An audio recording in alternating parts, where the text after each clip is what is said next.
So guys welcome back to micro classes. हमारी Meerut university और Saharanpur university की बीएड फर्स्ट ईयर की क्लासेस चल रही हैं। आज का हमारा सब्जेक्ट है पेडागोजी ऑफ फिजिकल साइंस।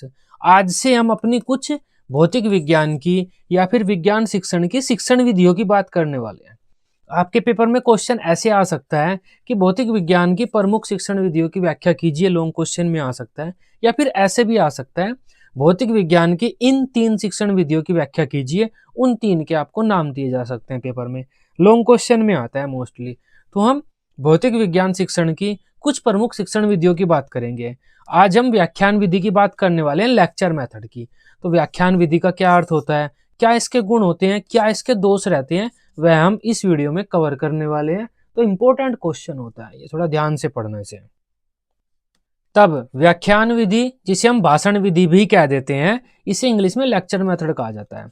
देखो, ये सबसे आसान विधि होती है, इसके बारे में तो आप जानते ही हैं। इस विधि के माध्यम से एक टीचर बच्चों को बोलकर पाठ को पढ़ाता है। शिक्षण विधि क्या होता है? शिक्षण विधि एक ऐसी तकनीक होती है, एक ऐसी विधि होती है, एक ऐसा तरीका होता है जिसके द्वारा एक टीचर अपने पाठ को बच्चों के सामने रखता है, बच्चों को पढ़ाता है। तो किसी भी पाठ को पढ़ाने के लिए एक टीचर जो भी तरीका अपनाता है, उस तरीके को शिक्षण विधि कहते हैं। अब हमारी एक शिक्षण विधि है व्याख्यान विधि। इस विधि का अगर कोई भी टीचर प्रयोग करता है, तब वह अपने जो पाठ है उसे लेक्चर लेकर पढ़ाता है, उसका लेक्चर लेता है, उसके बारे में जो भी तथ्य होते हैं, जो भी सिद्धांत होते हैं, जो भी नियम वगैरह होते हैं, जो भी उदाहरण वगैरह होते हैं, उन सबको बोलकर बच्चों के सामने रखता है। बच्चे क्या करते हैं? शिक्षक को ध्यान से सुनते रहते हैं और सुनकर किसी भी तथ्य का ज्ञान प्राप्त करते हैं। जनरली भाषा का ज्ञान, गद्य पद्य, जो ये हमारी भाषाई विषय होती हैं, कविता, गद्य पद्य, इनका ज्ञान बच्चों को व्याख्यान विधि के द्वारा कराया जा सकता है। जो हमारे सामाजिक विषय है, हिस्ट्री है, ज्योग्राफी है, उनका ज्ञान इसके द्वारा कराया जा सकता है, हिस्ट्री वगैरह का, इतिहास का। तो कुछ ऐसे विषय हैं जिनका ज्ञान इस विधि के द्वारा अच्छा कराया जाता है, लेकिन हम इस विधि को सही नहीं मानते क्योंकि ये प्राचीन विधि है। इस विधि में बच्चे क्या करते हैं? निष्क्रिय बैठे रहते हैं, बात भी करते रहते हैं, बाहर देखते रहते हैं। तो टीचर सभी बच्चों को सक्रिय नहीं रख पाता, इस वजह से इस विधि को हम अच्छा नहीं मानते। लेकिन इस विधि में एक टीचर क्या करता है, मेन बात जो है वो मैं आपको बता देता हूँ।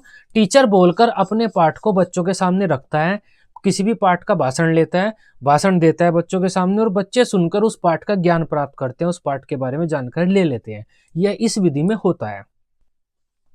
अब इसके बारे में पढ़ते हैं। व्याख्यान विधि प्राचीन शिक्षण विधियों में से एक मानी जाती है। इसे सबसे प्राचीन भी माना जाता है। इसे सर्वाधिक प्राचीन विधि होने का भी दर्जा प्राप्त है। सर्वाधिक प्राचीन होने के बावजूद, सर्वाधिक प्राचीन होने के बाद भी इसे भारतीय विद्यालयों में एक उच्च स्तर पर प्रयोग किया जाता है। भारतीय विद्यालयों की अगर या फिर महाविद्यालयों की बात की जाए, तो इस विधि ने आज भी बहुत ही अधिक स्थान घेरा हुआ है। इस विधि में शिक्षक किसी विचार, सिद्धांत अथवा तथ्य को स्पष्ट करने के लिए भाषण का सहारा लेता है। शिक्षण अधिगम प्रक्रिया के दौरान अध्यापक पाठ को विद्यार्थियों के समक्ष व्याख्यान के माध्यम से रखता है। जो पाठ है एक टीचर को पढ़ाना है, व्याख्यान, लेक्चर के माध्यम से एक टीचर बच्चों के सामने रखता है, तथा छात्र शिक्षक को सुनते रहते हैं और सुनकर ज्ञान प्राप्त करते हैं। इसके लिए अध्यापक पहले ही घर पर विषय सामग्री को तैयार कर लेता है। एक टीचर जो है पहले ही घर पर बैठकर तैयार कर लेता है कि मैं किस तरह से इस पाठ का लेक्चर लूंगा, कौन सी बात पहले बताऊंगा, कौन सी बात बाद में बताऊंगा, बीच में कौन कौन से क्वेश्चन करूंगा मैं, अगर बोर्ड पर मुझे कोई चीज लिखनी है तो किस टाइम पर क्या चीज लिखूंगा मैं, कहीं पाठ्य पुस्तक दिखानी है तो पाठ्य पुस्तक किस तरह से दिखाऊंगा मैं, टीचिंग एड, सहायक सामग्री का अगर मुझे प्रयोग करना है वो किस स्थान पर कैसे प्रयोग करूंगा। तो वो टीचर पहले ही घर पर पूरी प्लानिंग कर लेता है कि व्याख्यान मुझे कैसे देना है, और व्याख्यान के साथ साथ कौन कौन सी अन्य गतिविधियां मुझे करनी है, किस टाइम पर करनी है। टीचर पहले ही घर बैठकर या फिर मतलब क्लास में आने से पहले ही यह निर्धारित कर लेता है और अपनी तैयारी के अनुसार ही कक्षा में आकर व्याख्यान करता है। इस विधि में छात्र निष्क्रिय श्रोता होते हैं, मतलब कुछ काम नहीं करते, में चुपचाप सुनते रहते हैं। इसमें छात्र शिक्षक अंतःक्रिया भी ना के बराबर होती है, मतलब बच्चे टीचर आपस में बहुत ही कम बात करते हैं। इस कारण इस विधि को आधुनिक मनोविज्ञान की दृष्टि से अच्छा नहीं माना जाता। तो ये विधि जो है अच्छी नहीं है। व्याख्यान विधि आदर्शवाद विचारधारा की देन है। इस विधि में छात्र शिक्षक को सुनकर स्वयं चिंतन मनन के द्वारा ज्ञान प्राप्त करते हैं और आदर्शवाद चिंतन जन्य ज्ञान को सत्य मानता है। देखो आदर्शवाद क्या होता है? आदर्शवाद वो होता है कि जो भगवान सही है, भगवान को हमें कैसे प्राप्त करना है, ध्यान लगाना है, कहीं जंगल वगैरह में शांत माहौल में चले जाना है, ध्यान लगाकर खुद सोचकर चिंतन मनन कर भगवान की प्राप्ति होगी, तो वही है। टीचर क्या करता है, इसमें बोल देता है, और बच्चे टीचर की सुनी हुई बात को स्वयं चिंतन मनन करते हैं, ध्यान लगाते हैं। तो वहां से यह विधि उत्पन्न हुई है, व्याख्यान विधि। तो ये व्याख्यान विधि जो है वो किस विचारधारा की देन है? आदर्शवाद की।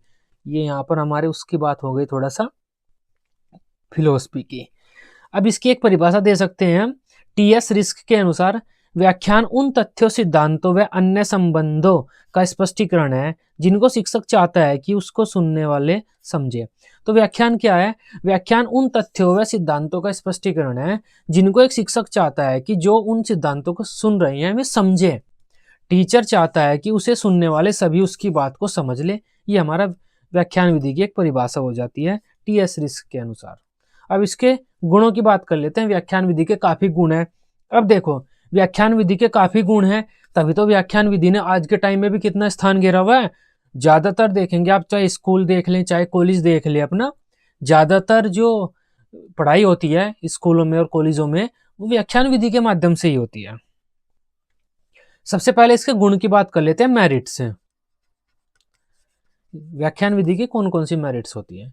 सबसे पहली मेरिट है हमारी, अधिक छात्रों वाली कक्षा में यह प्रभावी विधि है। ज्यादा बच्चे हों, 50-60 बच्चे हों क्लास में, 100 बच्चे हों, तो लेक्चर मेथड प्रभावी होता है। अगर किसी हम दूसरे मेथड का प्रयोग करें वो ज्यादा प्रभावी नहीं होता है। नेक्स्ट है हमारा, यह विधि समय ऊर्जा की बचत करती है और धन भी ज्यादा खर्च नहीं होता। समय की बचत करती है क्योंकि कम समय में हम ज्यादा बच्चों को पढ़ा सकते हैं, और धन और ऊर्जा बीच में ज्यादा खर्च नहीं होती। इसके द्वारा छात्रों की तर्क शक्ति का विकास होता है। क्यों होता है? क्योंकि बच्चे सुनते हैं और सुनकर ज्ञान प्राप्त करते हैं, तो तर्क शक्ति का विकास होता है इससे बच्चों की। नेक्स्ट बात कर लेते हैं, यह अत्यंत सरल, संक्षिप्त एवं तीव्र गति से चलने वाली विधि है। तो यह अत्यंत सरल है, आसानी से तीव्र गति से चलने वाली विधि है। नेक्स्ट है, इसमें शिक्षक सदैव क्रियाशील रहता है। जो की चीज सही होती है, शिक्षक को क्रियाशील ही रहना चाहिए, लेकिन बच्चों को भी क्रियाशील रहना चाहिए। बच्चों का क्रियाशील रहना शिक्षक के क्रियाशील रहने से अधिक आवश्यक होता है। इसमें छात्रों पर नियंत्रण रखना आसान होता है, क्योंकि टीचर बच्चों को ही देखता है और बच्चों को ही लेक्चर देता है। तो अगर कोई बच्चा गड़बड़ करता है तो तभी हाथ दिखा देता है टीचर, ऐसा लगेगा ना कंटाप के नीचे सुद्धा हो जाओगा। तो इस तरह से मतलब बच्चों को नियंत्रित करना आसान होता है। बच्चे हुड़दंग नहीं करते, असामाजिक व्यवहार या अति सामान्य व्यवहार क्लासरूम में नहीं करते अगर टीचर इस विधि का प्रयोग करके पढ़ाता है। भारतीय कक्षाओं में जहां पर शिक्षण सामग्री का अभाव है, यहां तक कि कई स्थानों पर तो शामपट भी नहीं है, यह विधि वहां के लिए अनुकूल है। यह विधि भाषा संबंधी योग्यता का भी विकास करती है, क्योंकि टीचर बोलता है तो बच्चे सुनते हैं, इससे बच्चों की भाषा संबंधी योग्यता का भी विकास होता है। यह विधि बच्चों की श्रवण इंद्रियों के प्रशिक्षण में सहायता प्रदान करती है। शिक्षक की कमी को इस विधि के द्वारा भरा जा सकता है। अगर हमारे पास 100 बच्चे हैं, टीचर एक ही है, जनरली 30 बच्चों पर एक टीचर होना चाहिए। एक क्लास में 30 बच्चे होने चाहिए जनरली, लेकिन अगर 100 बच्चे हैं और टीचर एक ही है, तो लेक्चर मेथड के द्वारा इन 100 बच्चों को भी वह टीचर ज्ञान प्रदान कर सकता है। किसी दूसरी विधि के द्वारा, परियोजना विधि, ह्यूरिस्टिक विधि, स्रोत विधि, प्रयोगशाला विधि, उनके द्वारा एक टीचर इन 100 बच्चों को ज्ञान प्रदान नहीं कर सकता, लेक्चर मेथड के द्वारा कर सकता है। अगर हमारे पास कम टीचर हैं तो शिक्षक की कमी को भी हम इस विधि के द्वारा भर सकते हैं। इसके द्वारा पाठ्य पुस्तक की पुनरावृत्ति, मतलब कंटेंट का रिवीजन करना आसान हो जाता है। हमने एक बार अपना पूरा सिलेबस पढ़ा लिया है तो रिवीजन आसानी से हम कर सकते हैं इस विधि के द्वारा। तो ये इस विधि के गुण होते हैं। अब डिमेरिट्स की बात कर लेते हैं। इस विधि के दोष भी काफी ज्यादा होते हैं, क्योंकि ये प्राचीन विधि है, मनोवैज्ञानिक विधि है, अच्छी विधि से नहीं मानते हम। इसका मतलब क्या है? इसके दोष भी कुछ ना कुछ होंगे, तभी हम अच्छी विधि से नहीं मानते। व्याख्यान विधि के द्वारा छात्र निष्क्रिय श्रोता बनते हैं, मतलब चुपचाप बैठे रहते हैं, ज्यादा ध्यान क्लास में दें न दें कोई फर्क नहीं पड़ता, एक्टिविटी नहीं करते हुए कुछ भी काम नहीं करते, चुपचाप डल बैठे रहते हैं। तो ये गलत बात है इसकी। यह एक शिक्षक केंद्रित विधि है, मतलब इसमें शिक्षक बच्चों को लीड कर रहा है, जो भी उसकी मर्जी है, पढ़ाना चाहेगा पढ़ाएगा, टॉपिक बदलना चाहेगा बदल देगा। तो ये गलत बात होती है। आजकल छात्र केंद्रित विधियों पर बल दिया जाता है कि बच्चों को सक्रिय रखना है हमें, बच्चे खुद सक्रिय रहकर ज्ञान प्राप्त करें, न कि टीचर जो ज्ञान बच्चों को देना चाहे वही दे दे। तो इस वजह से ये गलत विधि, अच्छी विधि नहीं मानी जाती इसे। यह विधि मनोविज्ञान के नियमों के खिलाफ है। मनोविज्ञान में क्या है, बच्चों को सक्रिय रखकर ज्ञान प्रदान करना है। यहाँ पर बच्चे सक्रिय नहीं है, तो ये इसका एक दोष है। इससे प्राप्त ज्ञान अस्थायी होता है, क्योंकि इस विधि के माध्यम से छात्र स्वयं करके नहीं सीखते। जो बच्चे स्वयं चीज करके नहीं सीखेंगे तो वह अस्थायी होती है, बच्चे उसे जल्दी भूल जाते हैं। इसमें विद्यार्थी ज्ञान अर्जन के लिए सिर्फ शिक्षक पर ही निर्भर होते हैं, वे ज्ञान अर्जन के दूसरे साधनों से दूर हो जाते हैं। अब बच्चों को क्या पता चल गया है कि अगर हमें किसी भी सब्जेक्ट का, किसी भी टॉपिक का ज्ञान प्राप्त करना है तो टीचर लेक्चर लेगा तभी ज्ञान प्राप्त होगा। इस विधि के माध्यम से बच्चे ऐसा सोचने लग जाते हैं। तो वे खुद निष्कर्ष निकालने पर, तथ्य को पढ़कर खुद सोचने पर ये चीजें छोड़ देते हैं। बस वे यही सोचते हैं कि टीचर लेक्चर लेगा तो हमें ये चीज समझ में आ जाएगी। ज्ञान अर्जन के लिए बच्चे शिक्षक पर ही निर्भर हो जाते हैं। नेक्स्ट है हमारा, यह शिक्षण विधि प्राथमिक कक्षाओं के लिए उपयोगी नहीं है, क्योंकि छोटे बच्चे लेक्चर में ज्यादा ध्यान नहीं देते। इस तरह से आप देख सकते हैं, आपस में बातचीत करना शुरू कर देते हैं। नेक्स्ट है हमारा, बच्चे अध्यापक द्वारा बताए गए तथ्यों को रटते हैं, तो ये रटने पर बल देती है, ये भी गलत बात है इसकी।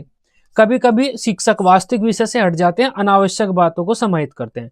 कभी कभी ऐसा भी होता है, टीचर लेक्चर ले रहा है एक टॉपिक पर, वो दूसरी बात में चला गया, दूसरी बात के बारे में बात करने लगे, दूसरे विषय के बारे में चर्चा चल गई, बच्चे और शिक्षक उसी दूसरी बात के बारे में आपस में विचार विमर्श करने लगे और पूरा लेक्चर खत्म हो जाता है। तो ये भी होता है, कभी कभी टीचर अपने टॉपिक से ही भटक जाते हैं और पूरा लेक्चर ही खत्म हो जाता है, वे दूसरी बातों में ही लगे रहते हैं, ऐसा भी होता है कभी कभी। अध्यापक के व्याख्यान के समय बच्चों के सिर्फ श्रवण कौशल, सुनने वाले स्किल का विकास होता है, बोलने के, लिखने के, पढ़ने के उनका विकास नहीं होता। तो जो दूसरे भाषाई कौशल में पीछे छूट जाते हैं। अधिकांश शिक्षक इस विधि को प्रयोग करते समय शिक्षण सहायक सामग्री को स्थान नहीं देते हैं। लेक्चर मेथड को प्रयोग करते समय हमें आवश्यक उचित शिक्षण सहायक सामग्री को स्थान देना होता है, शिक्षण सहायक सामग्री का प्रयोग करना होता है। लेकिन जो ज्यादातर टीचर होते हैं वे नहीं करते हैं। आप खुद सोच लीजिए, आपके टीचर लेक्चर लेते थे तो कितनी टीचिंग एड में क्लासरूम में लाते थे, ना के बराबर। इसमें छात्र शिक्षक अंतःक्रिया ना के बराबर होती है, मतलब टीचर बच्चों से बहुत ही कम बात करते हैं और बच्चा टीचर से डायरेक्ट बहुत ही कम बात करता है। इस विधि में शिक्षण प्रक्रिया का केंद्र बिंदु अध्यापक होता है, न कि शिक्षक। तो ये जो हमारा मेथड है, टीचिंग मेथड है, अध्यापक के इर्द गिर्द घूमता है, जो कि गलत बात है। बच्चों के इर्द गिर्द टीचिंग मेथड को हमारे घूमना चाहिए। नेक्स्ट है, इस विधि में बच्चों की भागीदारी बहुत कम होती है, बच्चे बहुत ही कम सक्रिय रहते हैं। इस विधि में प्रयोगात्मक कार्यों की अवहेलना होती है, मतलब बच्चे कोई कार्य भी नहीं करते, प्रैक्टिकल वगैरह कुछ टास्क करते हैं ना बच्चे क्लासरूम में, तो वो कार्य भी नहीं करते, तो उन चीजों की भी अवहेलना करती है ये विधि। इससे छात्रों में वैज्ञानिक दृष्टिकोण का विकास नहीं हो पाता। वैज्ञानिक दृष्टिकोण का विकास तब होता है जब बच्चे खुद किसी कार्य को करें और निष्कर्ष पर पहुंचे, तभी बच्चे उस चीज को सत्य मानेंगे। यही वैज्ञानिक दृष्टिकोण होता है हमारा। तो ये हमारी आज की विधि होती है लेक्चर मेथड, व्याख्यान विधि, जिसे हम भाषण विधि भी कहते हैं। शॉर्ट में भी आ सकता है ये क्वेश्चन आपके पेपर में कि व्याख्यान विधि पर टिप्पणी लिखिए, या फिर अगर लॉन्ग में आएगा तो 2-3 आपके मेथड आएंगे कि इसके बारे में, उसके बारे में और इसके बारे में बता दीजिए, इन 3 मेथड के या फिर 2 मेथड के बारे में। तो ये आज का हमारा टॉपिक था। आई होप आप आसानी से समझ पाए होंगे। वीडियो अच्छी लगी हो, आप इसे अपने बीएड ग्रुप में दोस्तों के साथ शेयर कर सकते हैं। बीएड की सभी सब्जेक्ट की डेली रेगुलर क्लासेस लेने के लिए आप इस चैनल को सब्सक्राइब कर सकते हैं। Till then, bye bye, take care.